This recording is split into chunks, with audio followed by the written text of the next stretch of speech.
everybody, we're back with President-elect Joseph R. Biden and future First Lady Dr. Jill Biden. You will be the second Catholic president. And I don't know about you, I'm maybe not growing up in a Presbyterian household, but in a Catholic household, there was an icon of JFK on my wall as a child, and RFK.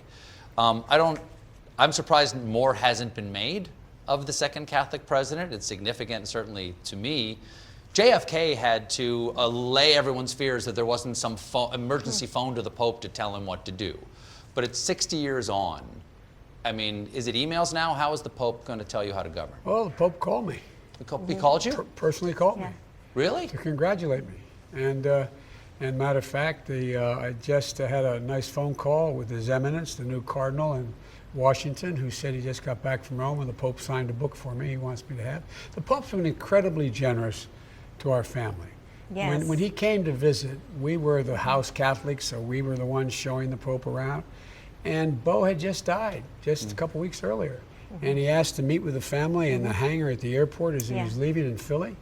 And he came in, we had 16 family members there. And he didn't just speak about Beau, he spoke in detail about Beau, about who he was and about family values and about forgiveness and about decency.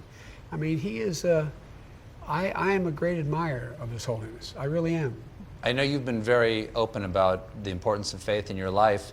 And Dr. Biden, I know you have a prayer partner that you picked up on the campaign. Who is that? And I've never had a prayer partner. What's a prayer partner? I could be your prayer partner. I'm in. It was a woman I met. It was, you know, I had a real struggle with my faith after Beau died because I just didn't believe he was going to die. And we were in South Carolina at a church, and a woman came up to me and she... An African-American church. Yeah. And she put her hand on me and she said, "Jill, I want to be your prayer partner." And I thought, prayer partner? I never heard of that.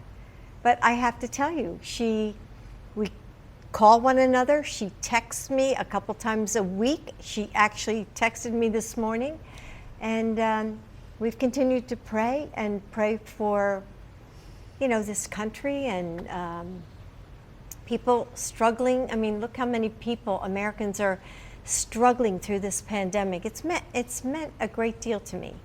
So I figured so many people prayed for me and Joe when Beau was so ill, and now I need to pray. We need to pray for other people. Both of you have been so open, and I say generous because not everyone feels comfortable sharing their grief with the public. Not demonstrably, but as an example of the necessity of grief. To heal yourself, our country has an unaddressed grief of the 300,000 people who have died, partly because our present leadership doesn't want to acknowledge the dimension of this tragedy. Mr. President-elect, what do you think the role of the president is in leading the country to face loss? Well, look, you and I had a long discussion about this. You've had severe loss in your family, your dad, your brother, and it's profound. Think of all the people this Christmas are going to sit at a table with an empty chair across the table, a son, a daughter, a mom, a dad, somebody. And as you know, and I'm not being solicitous, you know, that people want to know, people who've been through it, and can I make it? Can I make it? And what you and I talked about is that I think empathy is a critically important thing. It doesn't make it easier to talk about because you've been through it. But when you've been through it and you talk to people, they go, okay, I know he or she understands because they've been through it.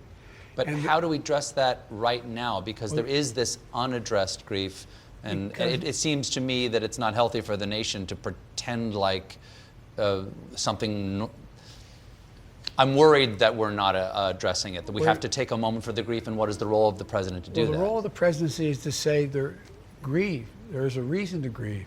You've had great loss. But there will come a time, remind yourself, just be reminded, the time will come when you think of your husband, wife, son, daughter, mom, or dad, and you're going to get a smile to your lips before you get a tear to your eye. That's when you know you're going to make it. In the meantime, In the meantime, we have to let people know there's a lot of people out there who also need help, outside help. Look at all the nurses and the doctors who've gone through hell of holding someone's hand that has no family member there while they died, and the impact it's had on them. That's why we have to invest a lot more money in mental health, a lot more money in all these opportunities for people to have someone to talk to. You have to talk through it. But people know if they look around and see this person made it, I can make it. We're going to get through this. It's going to be hell. And by the way, we're going to lose a lot more people. We're going to lose a lot more people. But I think one of the reasons that Joe was elected was because of his sense of empathy. And I think people understand that he's had a lot of tragedy and loss in our family, and he understands what they're going through. And I hope the American people, when we get to the White House, know that we feel their pain. We know what it's like. And that there's hope. That things are going to get better for them. That there's, we're going to have the vaccines, and, Joe's going to work to unite the country. And so I hope they feel that there's real hope. We have to take a quick break, but when we come back, I will ask the Bidens about their Christmas traditions.